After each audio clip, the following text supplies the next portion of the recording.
Maringá registrou a média de uma média de 120 órfãos por ano desde 2021.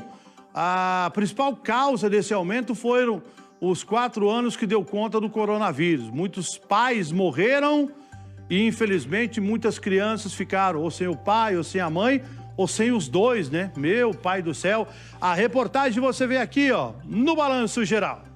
Quase 500 crianças paranaenses ficaram órfãs nos últimos 4 anos.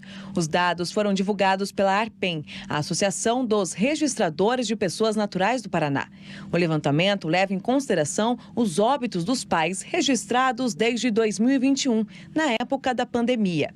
Inclusive, a Covid-19 é a grande responsável pelo aumento de órfãos em todo o mundo. Aqui no estado, por exemplo, foram contabilizados 145 órfãos em 2021.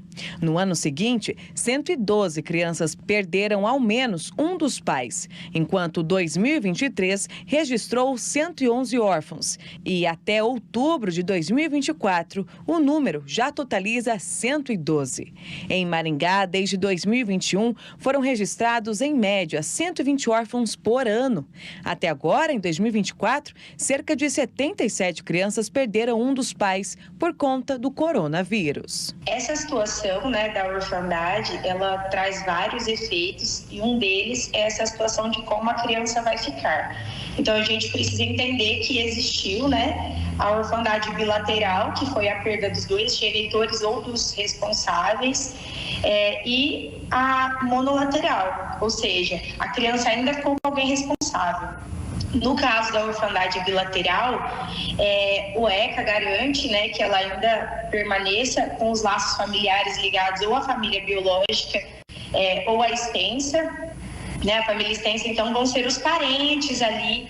Então, já garante essa situação dessa guarda para esses familiares, tá? Mas o que a gente tem garantido pelo ECA é essa situação da guarda reservada ali para os familiares, para a família extensa ali, porque é preciso garantir, em meio a tanta devastação que a pandemia causou, é primordial, foi e é primordial que esses laços permaneçam, porque perder os pais, ficar órfão, perder o responsável é perder toda uma referência, de vida. Então, isso abrange muitas outras situações. Quando o falecimento dos pais ou responsáveis é confirmado, fica sob responsabilidade de um dos familiares emitir a certidão de óbito.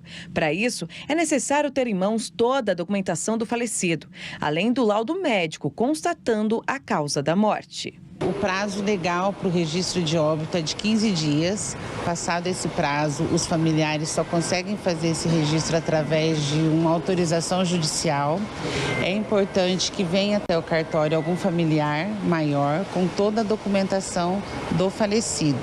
No momento do registro de óbito é mencionado a quantidade de filhos que essa pessoa deixou, se são maiores ou menores. E neste ato é constatado ali quantos filhos a pessoa deixa. A certidão de óbito é emitida em qualquer cartório de registro civil. Nesse documento consta o número do CPF da mãe ou do pai que acabou falecendo. Esse número de certidão de pessoa física também consta na certidão de nascimento dos filhos. E é fazendo o cruzamento desses dados que o governo consegue fazer a contabilidade do número de órfãos aqui no país. Por isso, essa escrevente lembra da importância de se fazer o registro do falecimento. O prazo legal é de 15 dias. Passado esse prazo, o familiar, só consegue fazer esse registro se ele conseguir uma autorização judicial. O registro de óbito é tão importante quanto o registro de nascimento. O correto é fazer a regularização disso perante a Vara da Infância e da Juventude, onde a guarda ela será regulamentada, Então, o correto é formalizar essa documentação, garantindo, assim, que esteja tudo ok. É importante porque garante os acessos, ao responsável legal a tudo que diz respeito à criança ou adolescente. Então, por isso que é importante fazer a regularização. Com o documento de óbito dos pais, é possível iniciar o processo legal de adoção da criança. Essa advogada explica que o judiciário sempre dá preferência à família e que, em alguns casos, o próprio adolescente pode escolher com qual familiar quer morar. Mas pode acontecer também dos parentes se negarem a assumir a responsabilidade. E aí, o órfão fica sob os cuidados do governo. A partir de uma idade, a partir dos 12 anos principalmente, a criança ela já tem ali um discernimento, né, para dizer com quem ela tem essa preferência.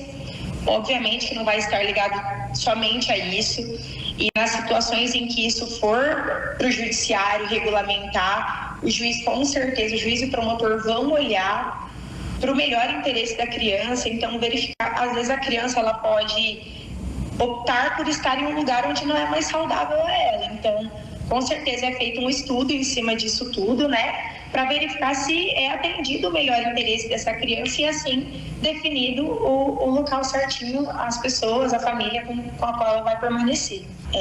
Infelizmente, né, a gente se depara com casos como este, às vezes, né, enfim, por N motivos isso pode acontecer, e então essa criança ela vai ser acolhida, né, institucionalizada.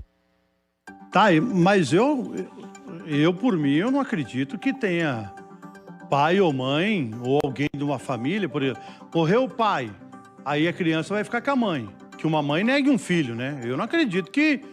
Mas ela falou assim que tem casos que acontece isso, olha pra você ver. Por exemplo, morreu a mãe, aí o pai se nega a ficar com o filho. E na época do Covid, a gente percebeu que muitas pessoas, infelizmente, perderam a vida, faleceram. E teve muitos casos que o pai e a mãe morreram, entendeu? E aí a criança, se for maior, tem ali a preferência de pedir... Não, eu quero ficar com o vô, com a avó, com a tia. A criança ou o adolescente pode fazer isso. E tem casos também que foi, pelo menos constatado aí, do familiar se negar a ficar com a criança. Meu pai do céu, hein?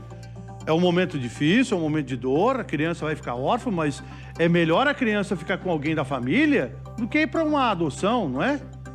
Tá? E com os números de mortes, principalmente por causa da pandemia, cresceu em muito o número de órfãos aqui no estado do Paraná. São quase 500 crianças que ficaram órfãos aí nos últimos 4 anos.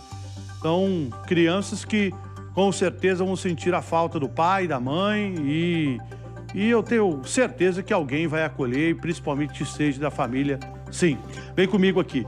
Mas de verdade, a gente que é pai, a gente que é mãe, como diz, quando falta um dos dois, aí é difícil a gente entender, saber que, por exemplo, faleceu a mãe, aí o pai se negar a ficar com o filho, será? Tem isso que acontece, né? Meu Deus, hein?